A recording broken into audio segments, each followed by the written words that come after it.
Hello बच्चों, let's read the question and question arises that phenol is less acidic then. Phenol किससे less acidic है? Okay तो एक काम करते हैं, सबसे पहले हम की कॉन्सेप्ट की बात कर लेते हैं, इसके पीछे छुपे कॉन्सेप्ट की बात करते हैं। की कॉन्सेप्ट देखिए, कॉन्सेप्ट हमें बता रहा है कि बेसिकली एसिडिक स्ट्रेंथ डिपेंड किसके ऊपर करता है। एसिडिक स्ट्रेंथ हमारा जो होता है it is directly proportional two electron withdrawing group. Okay, electron withdrawing group के डायरेक्टली प्रोपोर्शनल होता है। ओके एंड अगर चूंकि इलेक्ट्रॉन विड्रॉविंग ग्रुप के डायरेक्टली प्रोपोर्शनल है तो हम आसानी से कह सकते हैं it is inversely proportional two electron donating groups.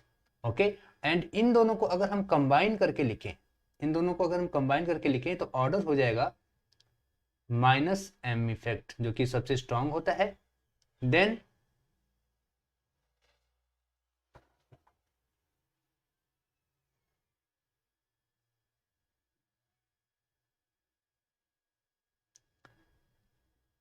Then minus H, then minus I, then zero, then plus I, then plus H and then plus M. Okay so ये होगा हमारा ऑर्डर। ओके जी, इतना समझ में आ गया। बस अभी इसी के बिहाफ पर हम ऊपर वाले को देख लेते हैं। दे रखा है फिनॉल किससे लेस एसिडिक है ना, ये रहा मेरा फिनॉल। ओके ऐसे ऐसे और ऐसे और यहाँ पे OH। पहला दे रखा है इथेनॉल C2H5OH। ओके तो यहाँ पर देखिए ये हमारा फिनॉल जो होता है C2H5 से ज्यादा एसिडिक होता है, ठीक है, ड्यू टू रेजोनेंस, स्टेबलाइज्ड हो जाता है रेजोनेंस की वजह से। ओके अच्छा, फिर हम बात कर रहे हैं सेकंड वाला नाइट्रोफिनॉल की, है ना, नाइट्रोफिनॉल है ना, ऑर्थोनाइट्रोफिनॉल। तो ऑर्थोनाइट्रोफिनॉल का ऐसा हो गया, ये ऐसे बेंजीन रिंग हो गई। Okay double bond and double bond, यहाँ पर OH दे रखा है, यहाँ पर NO2 हो गया, ठीक है। सो बेसिकली आप सोचिए कि NO2 यहाँ पे क्या कर रहा है, NO2 यहाँ पर एक तरीके से माइनस M इफेक्ट लगा रहा है, साथ साथ माइनस I इफेक्ट लगा रहा है।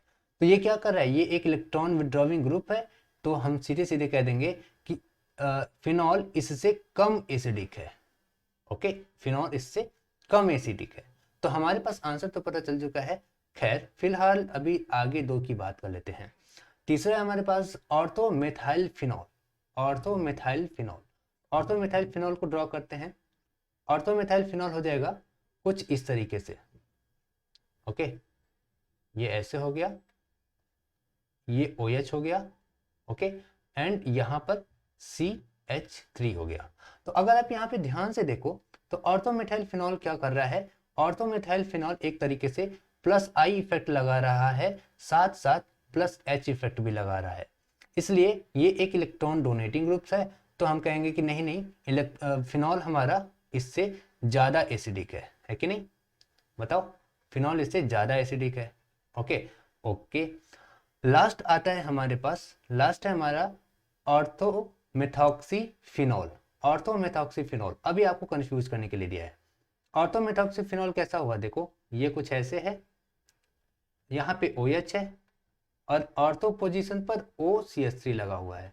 OCH3 मतलब यहाँ पर ऑक्सीजन के पास एक लोन पेयर एटलीस्ट है ना, हालांकि है 2 लोन पेयर। तो ये क्या कर रहा है, ये अपने लोन पेयर को यहाँ पर इन्फ्यूज कर रहा है। ओके तो ये क्या है, एक तरीके से इलेक्ट्रॉन डोनेटिंग ग्रुप। कौन सा इफेक्ट दिखा रहा है, प्लस M इफेक्ट, जो कि बहुत ही कम एसिडिक होगा अगर हम की कॉन्सेप्ट की बात करें तो। की कॉन्सेप्ट में हम लोगों ने यही जाना ना कि सबसे ज्यादा किसका होता है, माइनस M का, देन माइनस H का, फिर माइनस I का, फिर जीरो ग्रुप यानी जिस पर कुछ नहीं लगा है, फिर plus I plus H plus M। Okay तो सीधी सीधी बात है, यहाँ पे प्लस M लग रहा है। ओके इसलिए ये लेस एसिडिक होगा in comparison of phenol. Okay phenol से लेस एसिडिक होगा, ठीक है। ओके और अभी यहां पर अगर हम बात करें, यहां पर हमारा ये कम लेस एसिडिक होता है CH2OH इथेनॉल। ओके यहां पर माइनस M और माइनस I लग रहा है, इसलिए मोर एसिडिक है, यहाँ पर ये प्लस आई और प्लस एच लग रहा है, इलेक्ट्रॉन डोनेटिंग ग्रुप है, इसलिए ये लेस एसिडिक है। तो कौन सा मोर एसिडिक है? वो है हमारा ऑर्थोनाइट्रोफिनॉल। तो हमारा कौन सा ऑप्शन सही हो जाएगा? यहाँ पर सेकेंड वाला ऑप्शन करेक्ट होगा, orthonitrophenol. Okay, hope this answered your question guys, thank you so much.